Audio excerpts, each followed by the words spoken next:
if we look at the Bible, all the countries that are mentioned in the Bible that God deals with, all of them are Islamic, including all the nations that Christ deals with when he comes. When the Messiah comes to fight, and the nation is mentioned that he fights, they're all Islamic. You look at Habakkuk 3, he fights against Midian, that's Arabia. You look at Isaiah 63, he fights against Edom. Ezekiel 25, God says, I will stretch out my arm, that's the Messiah, against Edom.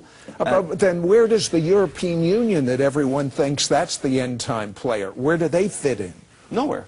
Nowhere? Nowhere at all. Yeah, but that's the problem. You know, I mean, Rome is mentioned 16 times in the Bible, not once in destruction. Spain is mentioned twice, not once in destruction. Gaul is mentioned, not once in destruction. All the nations are to be destroyed. Even the Antichrist. You look at Ezekiel 28 all the way to 32.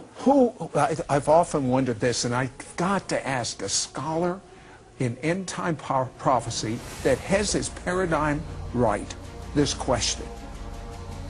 What is 666? What does that mean?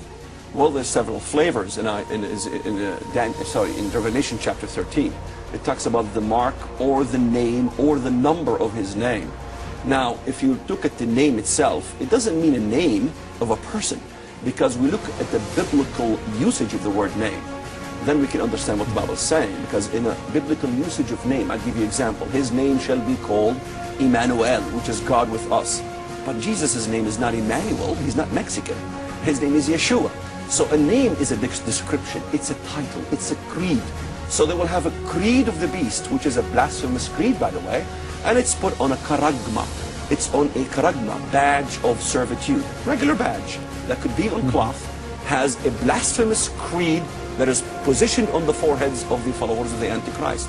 That's exactly what Muslims are beginning to do. In fact, when I read the Bible, Islam talks about... But what does 666 mean? Well, there is another explanation is this 3 Greek symbols that adds to 666. Well, that's a plausible issue. But the issue I found fascinating is when I looked at the Greek, those spoke Arabic. Really? For some reason, the Greek is also Arabic. And you look at the symbols, it says Bismillah with the mark of the sword.